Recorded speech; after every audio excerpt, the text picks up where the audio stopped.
Average grocery store prices have increased as much as 25% since 2020. Well, maybe you yourself and your outfit, The Hill, shouldn't have been pushing for all that COVID spending. Why do I have a feeling this video is not going to be her apologizing?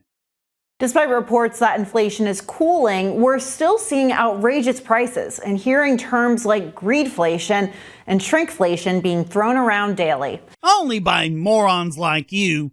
Real economists just call it inflation because that's what it is. Government inflated the money supply. That causes the dollar to lose purchasing power and prices go up as a result.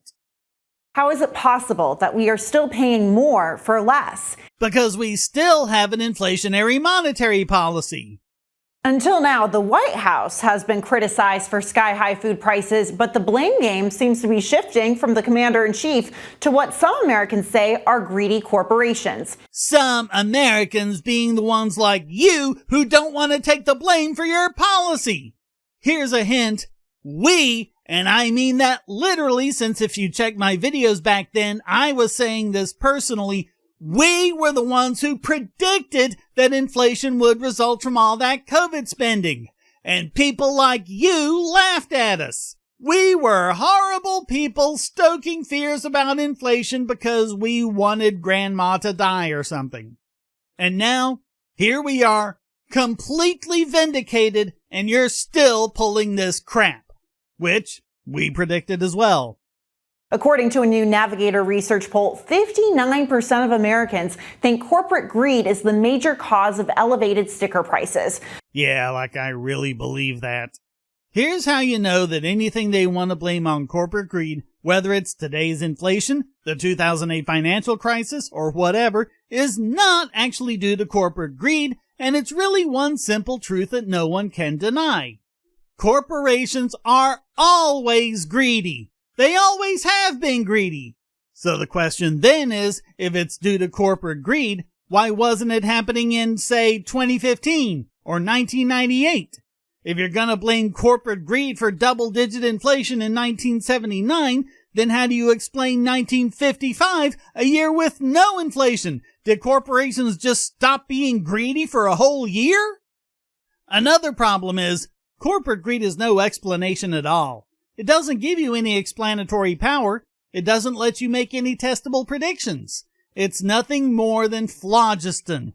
Just something you can stick in place of an answer and then feel like you know what's going on, even if you don't. Remember, something that can explain anything in reality explains nothing.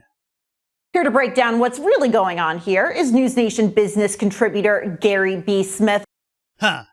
So you want to know why corporate greed is to blame, and so you ask a corporate millionaire. Makes perfect sense. Corporations are charging above and beyond what they should charge consumers for the products they sell. So to be clear, we're not imagining this because it seems like a bag of chips these days is like, what, 50% air? Oh my God, this is nothing new, people. You can find records of people complaining about that decades ago. They put that much air in bags of chips for one very good reason, to keep them from being crushed during shipping. And anyone who spends any amount of time actually thinking about that can see how obvious that is. So where do people get the idea that it's companies shortchanging us on chips? They just get that idea in their heads in an instant, do zero thinking about it, and just go with it. And then react with hostility to anyone who points out the obvious. Chips are sold by weight, not by volume. That 7-ounce bag of chips still has 7 ounces of chips in it. So turning to the public policy portion of this, Washington says they're going to put a stop to corporate greed, but can they actually even do that? Hey, why doesn't anyone call for putting a stop to government greed? Because that's what's going on here. It isn't corporations who spent us into $34 trillion of debt. Corporate greed is tempered by competition and loss aversion. There's no such incentive with government. They take your money by force, spend it on whatever they feel like, leave us with scraps, and then find someone else to blame for it. You want choices? You want more choices? You want eventual lower prices? You gotta have competition in there. Trying to limit what companies can make is a terrible idea. I mean, yeah, and like I said in my last video, we have to get rid of things like the USDA preventing competition from local farmers, things like that.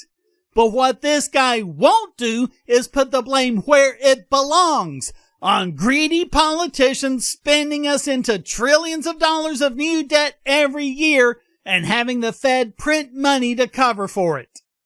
But how can consumers fight back and essentially get more bang for their buck at the grocery store? 1, don't be afraid to switch supermarkets. 2, take advantage if the supermarket has loyalty programs. 3, if you see items that you like on sale, for example, President Biden likes ice cream. Winn-Dixie has a very good premium brand ice cream, but if it's BOGO, pick up more ice cream than you normally would and put it in the freezer. 4th, and this is probably the most important, scrutinize the labels in the supermarket. How is any of that going to help when none of it is the problem to begin with? What we need to do is protest the government engaging in horrendous tax, borrow, and spend policies and the Fed creating tons of money to cover for it. So if you wanted to do any service at all to your viewers, you'd tell them what the real problem is, and instead of telling them to change their grocery habits, tell them to stop supporting these politicians! When can we expect prices to go back to normal, or are we living in the new normal when it comes to smaller packages and higher prices? Well, it's funny, Julie. I always think, well, what is normal? Is normal? We're supposed to go back to 50 cents a gallon gasoline, or supposed to go back to $1 for a box of cereal? Everyone's normal is different. And they still won't point out the real issue.